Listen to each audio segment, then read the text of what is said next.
Meet the new love interest for Killie fans, Gary McCutcheon. Marnock may be out of the title race, but they are still involved in a chase for a possible European spot.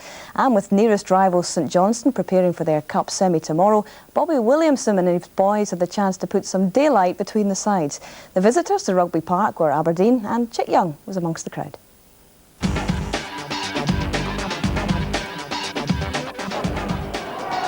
National coach Craig Brown was in attendance and threw down the gauntlet for Robbie Winters to solve the Scotland striking crisis.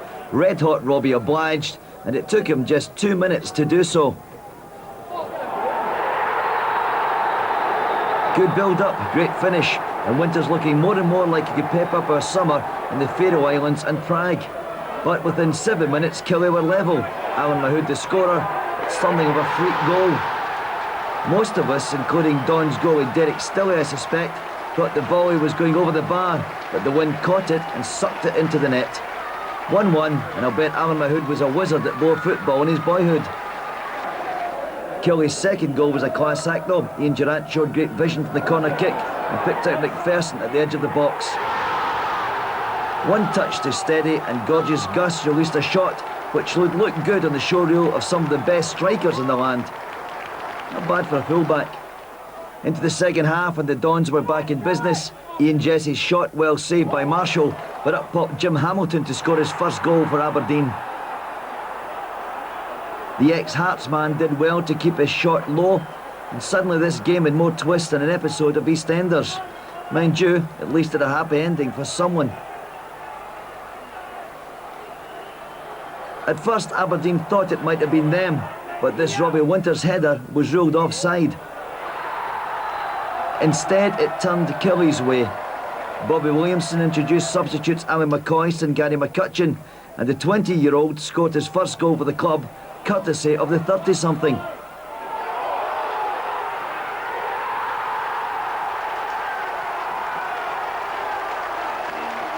Young McCutcheon did well to squeeze this shot in at the post.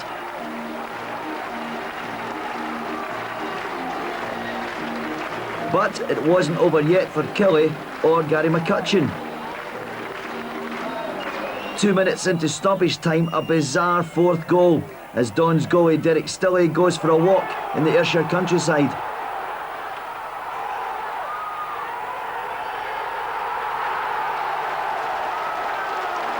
Actually, Stilley was so far off his line it was questionable whether he was actually still in Ayrshire. But in fairness to McCutcheon, he read it well, and his finish was a delight. If anyone asks you what an open goal looks like, then just point them in this direction. The second Kilmarnock goal of McCutcheon's career, and it sure did make Bobby Williamson's day. I'm delighted that young Gary came on and got his goals. He's been working away hard, and he's been getting frustrated, as most kids do. They feel they should be playing, but I think you've got to take it easy with them and make sure we don't burn them out. Have we seen some of a change round in Kilmarnock now, that more young guys coming through, maybe people like Raymond Montgomery coming at the end of their long and glorious career? Well, Raymond's a legend here, and he's 38 now, and it's hard for him. I mean, he's had a tremendous time here, and I'll be speaking to Raymond during the course of the week, and we'll sit down and we'll have a chat about his situation.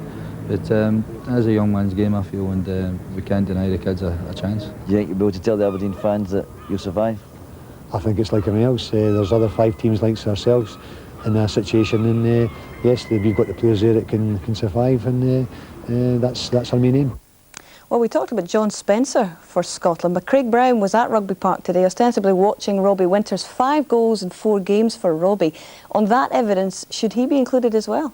Well, I think you've always got to look to your form strikers. We're pretty short of that at the moment, people who are putting the ball in the net on a regular basis.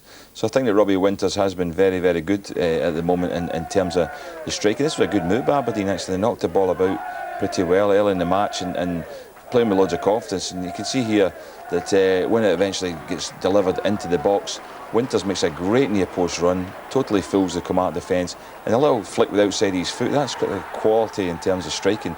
I mean, it's a difficult one to take, but I think Winters will obviously come into Craig Brown's thinking. Now, how about this for a new name? Gary McCutcheon, only 20 years of age. Yeah, I've seen him. He's been in the team before. I don't know if he started a game yet. I think maybe just one game he did start.